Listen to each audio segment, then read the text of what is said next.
Mas eu começo o programa falando sobre a saúde das nossas crianças. A gente pensa sempre no inverno, quando acha que as crianças são suscetíveis àquelas doenças, principalmente as respiratórias, e isso tem sentido sim. Mas o calor chegando, as férias escolares já por vir, a gente precisa pensar na rotina dessas crianças, né? E aí, seja na alimentação, no tempo que elas passam expostas às atividades ao ar livre, a gente precisa de cuidados especiais. E hoje, para nos ajudar a prevenir contratempos, a gente fala sobre alguns cuidados que precisamos ter nessa época em relação aos pequenos. Então, você, vovó, vovô, algumas preocupações como a insolação, a desidratação, isso tudo que pode atrapalhar a diversão da criançada pode ser prevenida. Então, eu convido para nos ajudar a entender mais sobre esse e outros assuntos relacionados à saúde das crianças, Dr. Vitor Emanuel de Lemos Carvalho, que é pediatra. Seja muito bem-vindo. Obrigado, Cláudia. Eu não sei o que está acontecendo, mas meu olho está numa lacrimejância só. Não sei se existe essa palavra, mas, gente do céu, não sei se eu passei um lápis aqui, mas eu tô aqui. Eu não tô chorando não, viu, doutor? Mas eu tô feliz que você tá aqui, mas não é para tanto. Obrigado, Cláudia. Obrigado pelo convite, a participação. E que possa tirar algumas dúvidas aí, esclarecer algumas informações básicas aí para as mães. Eu tenho certeza disso. E como eu disse, né, a gente pensa muito na época fria e aí a preocupação com a saúde, mas no calor a gente precisa tomar alguns cuidados, não é? Sem dúvida, Cláudia. Essa é uma época do ano, a gente no final de dezembro agora, a gente dá o início ao verão, né? É uma época que o sol está mais forte, a criança tem uma exposição solar um pouco aumentada em relação às outras épocas do ano. E é uma época também em que as crianças entram de férias. Então, essa exposição dela aumenta e a atividade física aumenta. Tudo isso faz com que a criança tome menos águas e as mães têm que ficar atentas a isso, a alertar as crianças para não correr o risco de desidratação. Então, o primeiro ponto seria a hidratação, tomar bastante água, né? É importante que a gente ofereça água para a criança ou o suco faz a mesma função? Exato, Cláudia. A gente, durante o dia, tem que incentivar as mães a ofertar mais água para as crianças. O suco também contém água no suco, né? Então, o suco também é uma forma de você manter a criança hidratada. É sempre lembrar, porque a criança prefere brincar. E a criança brincando, ela esquece de tomar água. E quando vai ver, a criança já está um pouco mais com tontura, o sol já causou insolação e isso faz com que a criança tenha alguns sintomas, né? Então, o importante é evitar. Eu me lembro muito dos meus pequenos e aí tinha algumas mães que eram bem rígidas no sentido de não pode brincar entre meio-dia e 3 da tarde, ou não pode estar na praia entre meio-dia e 3 da tarde. Isso é um mito ou precisa ser levado a sério? Não, o fato, essa informação, ela traz a gente, porque o sol nesse horário é o sol mais forte, é o sol em que as crianças ficam mais expostas e ela tem maior risco de causar desidratação. O ideal é que a criança tome o sol aí antes das 10 horas da manhã e depois das 4, que é o sol onde o sol está mais brando, né? Mas o ideal sempre se for ter a exposição solar, é que mantenha hidratação, que fique em cima, fique no pé da criança para que ela tome bastante líquido. Uma criança que está exposta ao sol, ela pode ter a insolação só pela exposição, mesmo que ela esteja hidratada, ou não? Tem que ser a junção dos dois fatores. A insolação, ela é uma consequência um pouco mais grave já da desidratação. O que acontece? A temperatura corporal ela sobe e a criança não consegue mais fazer a transpiração para dar uma regulação na sua temperatura. Isso traz sintomas como tontura, traz sintomas como, às vezes, distúrbios até visuais, a vista fica mais embaçada e fica um pouco mais fraca, né? Então, esse é o cuidado que tem que ter. Perfeito. As crianças têm, às vezes, a oportunidade e o hábito de tomar água que não seja aquela água lá filtrada ou a água mineral, né? Tá ali brincando, viu uma bica, um amigo taca no outro e elas bebem daquela água. Essa água, ela é prejudicial? Ela pode ser um risco?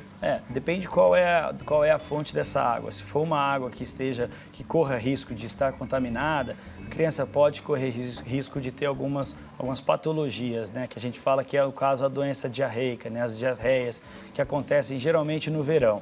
tá? Então, às vezes, até um armazenamento de algum alimento que não foi adequado, deixa aquele lanche da maionese para comer mais à tarde. Então, isso corre um pouco de risco e os sintomas são dor abdominal, cólica e até mesmo a diarreia em si. E aí, se vier a diarreia, num momento como esse quente, por exemplo, quando chegar o verão, aí a coisa fica mais complicada ainda, né? Pode vir uma desidratação junto. Exato. A diarreia, ela predispõe a criança à desidratação. Na grande maioria, é uma causa de infecção viral, tá?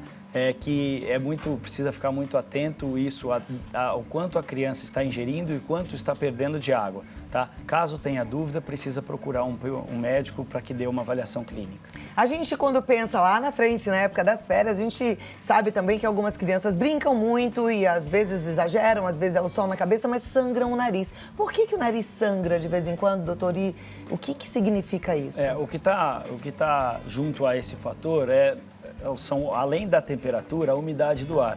Às vezes a umidade do ar nessas épocas cai bastante, tá? Quando principalmente não há chuva, tá bom? Então, às vezes isso pode deixar um pouco a mucosa nasal um pouco mais ressecada e qualquer trauma, colocar o dedo já no nariz pode causar o sangramento. Ok, e aí num momento de sangramento, tem algum socorro que precisa ser feito? Que forma é a forma correta? Geralmente esses vasos mais superficiais da mucosa nasal que sangram, eles não causam um sangramento muito importante. Apenas a compressão nasal, isso já faz com que o próprio organismo faça uma coagulação ali local e isso pare de sangrar, tá? É claro, aquele sangramento que não está parando, repetitivo, isso precisa ser levado ao pediatra, tá? Para que dê uma avaliação clínica nisso. Que algumas crianças podem ter, né? Esse quadro com repetição e sangrando o nariz volta e meia. É comum, às vezes pode acontecer, crianças principalmente que ficam levando a mão ao nariz, as crianças fazem bastante isso e isso pode acontecer sim, Cláudia. Perfeito. Ó, eu tô com o meu WhatsApp aqui, que é o 011 950 45 1840. Se você tem uma dúvida, eu sei que muita gente tem o hábito já e gosta de participar do programa, quer mandar sua pergunta, manda. Lembrando que a gente tá aqui com a intenção de ajudar também vovô e vovó, que muitas vezes fica aí encarregado de cuidar da meninada, principalmente quando a gente vai se aproximando do finalzinho de novembro, começo de dezembro, que é quando chegam as férias, né? Então, para você não ficar com dúvidas, para você saber a melhor forma de agir, pode participar, mandar a pergunta que a gente tem hoje especialista para responder. 011 950 45 1840. Doutor, não tem a ver com essa época de férias, mas tem a ver com essa época geral que a gente está vivendo e está todo mundo meio alarmado em relação à febre amarela. Quem precisa ser vacinado? Na verdade, todas as áreas endêmicas da doença, que o Brasil agora, no último boletim da vigilância, as áreas consideradas endêmicas aumentaram. Então, em São Paulo, todo mundo precisa ser vacinado. Lembrando que é uma vacinação única na vida, não precisa repetir a dose da vacina. E lembrar que quem não tomou acima dos 65 anos não precisa tomar, porque é uma vacina que corre risco a quem toma nos idosos. Essa uma única dose na vida é novo, né? Porque antigamente a gente tomava febre amarela e ela tinha validade de 10 anos. Isso é confiável? Você sabe que até pessoalmente, né? Eu fui lá, a minha vacina venceu em julho e eu falei, eu vou tomar a segunda dose. E eu já sabia que, já tinha ouvido falar que era uma dose só. E a enfermeira falou, não, é uma dose só mesmo. Eu fiquei meio cabreira, falei, será que é porque tem pouca vacina? Ou será que é porque, de fato, chegou-se à conclusão que uma vacina só já tá feito a prevenção? É isso mesmo, Cláudia. Alguns trabalhos foram feitos nessas pessoas que revacinaram e mostram que essas pessoas não garantem não garante a proteção a essa doença e, na verdade, isso está causando mais malefícios. Os pacientes eles tinham mais sintomas, então isso agora é recomendado uma única dose mesmo da vacina. Então, tomou, tá tudo bem, tá coberto para o resto da vida? Esperamos que sim. Esperamos que sim, né? Vamos esperar que sim também. Na verdade, a gente sabe que a medicina, ela está sempre em processo de evolução, eu poderia dizer, porque vem novas pesquisas científicas, novas conclusões são encontradas e a gente realmente fica feliz e confiando sempre no melhor, né? A gente sabe que tem profissionais sérios, como o Dr. Vitor, por exemplo, que não se cansa de estudar para nos ajudar a entender melhor a nossa saúde. Então, a partir de quantos anos de idade precisa ser vacinada a criança para a febre amarela? Isso, a partir de um ano, né? A partir de 9 meses, a gente já pode indicar a vacina da febre amarela. tá bom? Isso é uma dose única e a criança já está vacinada. Lembrando, naquelas áreas endêmicas do país, que agora, depois desse surto que teve, é na quase toda a totalidade do país. Tá, e aí respeitar também a carteirinha de vacinação é bom, já que é a hora de olhar para essa criançada que daqui a pouquinho já está de férias, né? Pensando na saúde dela, olhar como um todo, dar uma verificada se não tem alguma vacina por tomar. Vacina precisa ser levada a sério também, né? Tem que estar tudo em dia. Opa, sem dúvida. A vacinação, ela é uma forma da gente fazer com que a criança evite de ter algumas doenças, até possíveis graves, né? E que melhore até o estado de saúde dessa criança que foi vacinada. Perfeito. Daqui a pouquinho eu volto. Já temos perguntas aqui no WhatsApp e aí vai ser a hora do Dr. Vitor Emanuel de Lemos Carvalho responder e tirar a sua dúvida. Eu volto em 2 minutinhos, tá bom? Vamos lá, de volta com o Dr. Vitor Emanuel de Lemos Carvalho, falando sobre a saúde dos nossos pequenos e respondendo as nossas dúvidas. Já tem algumas perguntas que chegaram pelo WhatsApp. E aí, agora é hora de ajudar a turma que está em casa assistindo o programa, tá bom, doutor? Então, vamos começar? A primeira pergunta é sobre a doença de mão, pé e boca. Ela fala que não tem vacina e pega na escola. A minha filha teve, o meu sobrinho de 6 meses teve fortíssimo. Quem já pegou, pega de novo? É a Cat que está perguntando. Cat? Muito obrigado pela pergunta. A síndrome mão, pé, boca é uma infecção viral, tá bom? Ela pode ser causada por até mais de um vírus. Então, quem teve uma vez pode até pegar por outros vírus, fazer a mesma característica da lesão, tá bom? Tem vacina? Não, ainda não está disponível. Não tem vacina. Ainda não está disponível. E quais são os sintomas dessa virose? Febre, pode dar febre, até febre alta. A criança começa a apresentar lesões em orofaringe, lesões na boca, lesão nas mãos, nos pés e até no bumbum também. Por isso que chama pé, mão e boca. Pé, mão e boca. Ok. Obrigada, Cátia, pela pergunta. Na hora do sangramento do nariz, a pergunta é da Dilma Pontes de Caruaru, no Pernambuco. É correto colocar algodão queimado?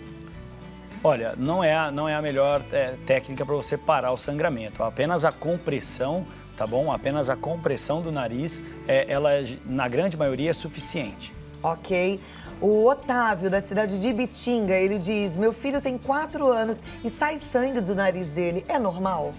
Isso. Se for um sangramento repetitivo, oriento que procure um otorrino ou algum pediatra mesmo para fazer um exame físico local. Às vezes, algumas crianças têm até uma malformação de algumas veinhas e isso faz com que sangre mesmo com repetição. Tá, mas o ideal é procurar mesmo um médico para dar uma investigada, saber por que sangra, né? Isso. A próxima pergunta é da Arli, ela é de Centralina, em Minas Gerais. Ela diz: minha filha de 12 anos é bem branquinha e possui sardas no rosto. Qual é o melhor protetor solar que eu posso usar para proteger e evitar algum problema? O protetor tem que ser infantil ou pode ser de adulto? Isso, essa pergunta eu gostei muito dessa pergunta porque é sobre a proteção solar. Até os 6 meses de idade, não existe nenhuma recomendação legal, médica, que deve se usar, que a criança deve se tomar ao sol. É lógico que o sol ele ajuda na síntese da vitamina D, mas essas crianças geralmente suplementamos as vitaminas e a vitamina D é uma que é suplementada. Então, a partir dos 6 meses de idade, nós começamos a usar os protetores solares, tá? Na linha Baby e até os 2 anos. Dos 2 anos acima é a linha infantil e a partir dos 4, 5 anos você já pode utilizar o protetor solar de adulto. Precisa usar protetor solar, né? Não é Exato. Porque a criança... E o mais importante, Cláudia, é lembrar sempre as mães da reaplicação.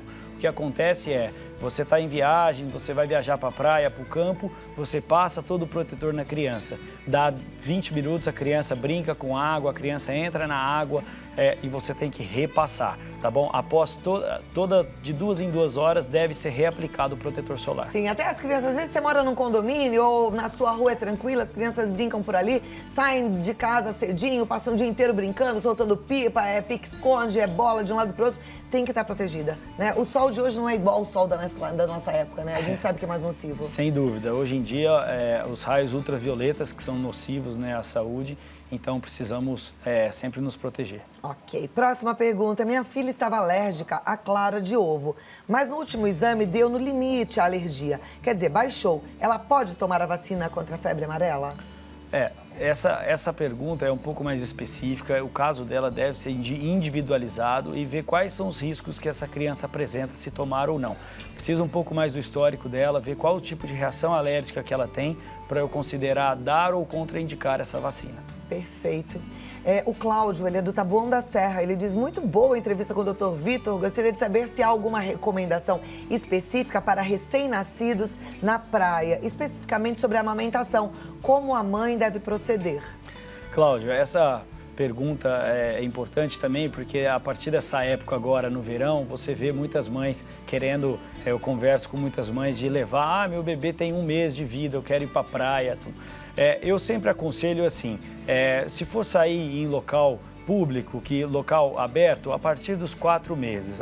Local mais fechado pode sair a partir dos 6 meses, até pelo risco de contaminação e algumas doenças infecto-contagiosas. Quanto à proteção solar, eu recomendo menores de 6 meses ter bastante cuidado, tá bom?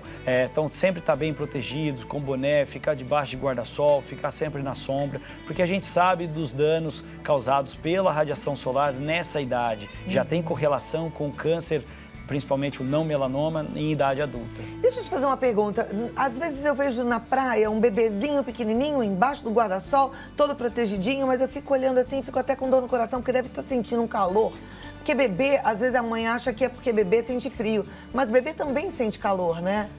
E naquele corpinho pequenininho, o risco de uma insolação é maior, de uma desidratação? Sem dúvida, Cláudia. É um bebê que tem uma área corporal pequena, tem menos água no corpo do que um adulto, tá bom? Além uma criança de 1 mês, 2 meses na praia, além do prazer materno, não existe algum outro benefício, tá bom? Porque a criança não precisa estar lá, não vai ser um momento que vai ser lembrado por ela, não vai ser prazeroso para ela. E o risco de insolação é muito maior nesses casos. Com certeza. A Marta Soares, ela é de Itu.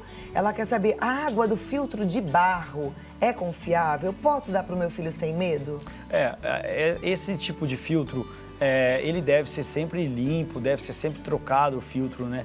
Então, não consigo dizer no caso dela, mas o ideal é sempre ter uma água filtrada, uma água aí que não tenha riscos à saúde da criança. Antigamente, os mais tradicionais ferviam a água antes de dar para o bebê, né? Fervia, esperava esfriar para dar para o bebê.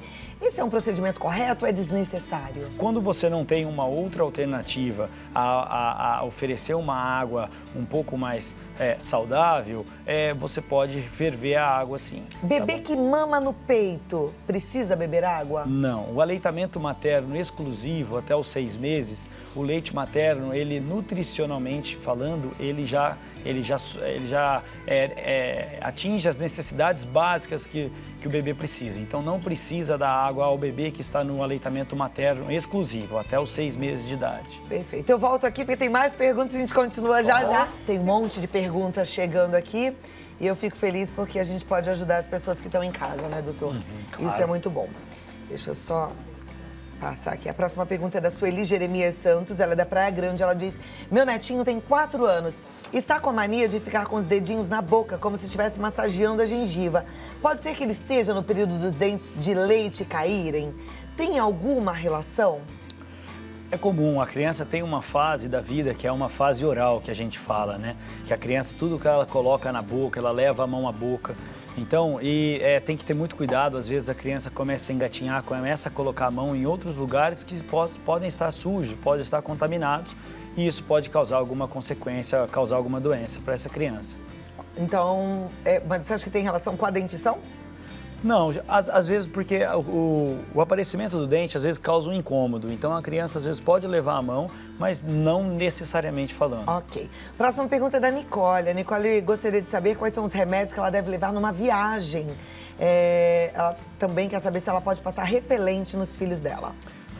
Legal, uma pergunta boa. Geralmente agora nessa época todo mundo vai viajar e às vezes fala o que levar, né? Às vezes a criança apresenta alguma febre e tudo, então eu sempre recomendo para os meus pacientes levar um antitérmico, um remédio para febre, tá? Um antiemético, que a gente fala, um remédio para náuseas e vômitos, e um antihistamínico, um remédio para alergia, tá bom? Porque se por acaso tem alguma emergência aí, você tem alguma medicação para você dar para o seu filho. Repelente, pode usar nos pequenininhos? Isso, repelente é uma pergunta muito boa, porque essa época do ano agora que está por vir, começa a chuva, o perigo da dengue, o perigo da chikungunya e das outras arboviroses. Então, a criança tem que estar sempre protegida. No Brasil ainda, o repelente acima de 6 meses, tá bom? Abaixo de 6 meses, devemos fazer barreira física. Então, a criança tem que estar com camiseta de manga longa, usar o chapéu, ter telas de proteção nas casas, às vezes aqueles mosquiteiros em cima da cama para evitar o contato com os mosquitos. Perfeito. A próxima pergunta diz assim: gostaria de saber sobre a proteção para as crianças contra piolhos na escola. Eu posso dar aquele remédio via oral 2 vezes por ano? Funciona mesmo? Ela é a Tânia, ela é professora lá em Porto Alegre, no Rio Grande do Sul. Beijo, Tânia. Obrigado, Tânia, pela pergunta. O piolho, você tem que ficar de olho se a criança tem os sintomas de coçar bastante, tá? Levar, às vezes, ao médico para ele dar uma examinada na parte do couro cabeludo. Existe o tratamento tópico, existe o tratamento via oral. Ou você pode passar aquele shampoo, tá bom? Shampoo de permetrina, por exemplo, ou então você pode tomar via oral, a depender do caso. E esse tratamento via oral, ele não serve como prevenção? Pelo que eu estou entendendo, ela está perguntando se ela pode fazer a prevenção dando 2 vezes ao ano. Teoricamente, não precisa. Todo remédio que você toma tem um risco de até você fazer própria alergia ao remédio. Então, se a criança tiver o piolho, está indicada. Senão, não precisa passar. Ok. A Cristiane de Jandira, ela fala: Cláudia, meu filho tem 6 meses com dermatite e sempre piora no calor. Tem alguma dica para amenizar a dermatite, para que ela não fique tão atacada? Isso, geralmente essas dermatites, dermatite atópica, que são de dermatites por alergia, o que ajuda mesmo é manter a pele bem hidratada, os banhos têm que ser banhos rápidos e banhos que não sejam muito quentes. Isso é o melhor tratamento para esse tipo. Mais para fresquinho, né? Infecção de urina em criança é normal? A telespectadora não se identificou, mas a pergunta é muito interessante. Muito interessante. Geralmente, as crianças menores têm o maior risco e geralmente a menina, tá bom? A menina tem maior risco de ter infecção urinária do que os meninos por causa do tamanho da uretra, tá bom? Então, sempre quando a fralda estiver suja, tem que fazer uma boa higiene para você não correr risco de levar alguma sujeira para o canal da urina. Ensinar os pequenininhos, né? Eu me lembro de pequena, minha mãe sempre ensinando o caminho correto, né?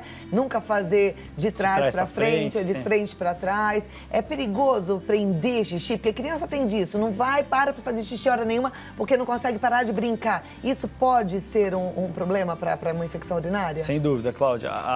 Tanto a constipação quanto a retenção urinária, eles são fatores que propiciam a infecção urinária, tá bom? Então, sempre deixar, principalmente naquela idade onde a criança está tirando a fralda, por volta dos 2 anos de idade, sempre deixar a criança confortável e explicar a necessidade de sentir vontade, vá ao banheiro. Sentiu vontade de ir ao banheiro, tanto para fazer xixi ou cocô. Então, precisa parar o que está fazendo para fazer as suas necessidades. Perfeito. Edilene de Aricanduva, assim como várias outras meninas, querem saber até quando o bebê pode usar chupeta. Olha, isso é bastante relativo. Tem crianças que acabam usando por mais tempo e outras crianças menos. Mas geralmente, por volta dos 2 anos, 3 anos, a gente já pede para tirar a chupeta, tá bom? A criança que já saiu desse aleitamento materno, não precisa tanto assim do leite, a gente pede para tirar um pouco a chupeta já. Aí vai do jeitinho do pai. Aproveita essa época agora que tem a chegada do Papai Noel, né? Tanta criança troca, né? Troca a chupeta, deixa a chupeta lá com o Papai Noel, ganha um presentinho. Aí tem que usar a criatividade, mas mais do que isso, dar o conforto emocional que a criança precisa para que ela passe também por essa fase com segurança, né? Entendendo que o porto seguro que ela tem, que a família, é o mais importante do que todas as coisas. Seja um porto seguro para os seus filhos. Eu gosto sempre de lembrar que filho não é a ordem natural da vida. Tive filho e não parei para pensar. É uma responsabilidade grande, é você pegar uma criancinha, uma criatura de Deus e transformar num grande homem ou numa grande mulher. Encare esse desafio com muito amor e seriedade, tá bom? Doutor, muito obrigada pela sua participação, sua presença aqui. Volte outras vezes. Eu vi que o nosso público amou, a gente nunca fala sobre essas doenças infantis e foi uma delícia poder ajudar quem está em casa. Cláudia, é bastante importante, eu agradeço e com essas informações básicas a gente consegue dar uma qualidade de vida melhor a essas crianças e um cuidado melhor, principalmente nessas épocas do ano. Perfeito, gostei muito mesmo, fiquei feliz e até surpresa. Obrigada pela sua participação. Você em casa que mandou pergunta, viu? Contato do Dr. Vitor é no 011 30 81 12 22 ou siga no Instagram Pediatra Vitor. Pediatra Vitor. E aí tem várias informações lá para você acompanhar. Até a próxima. Muito Foi uma obrigado. alegria te receber. Obrigada.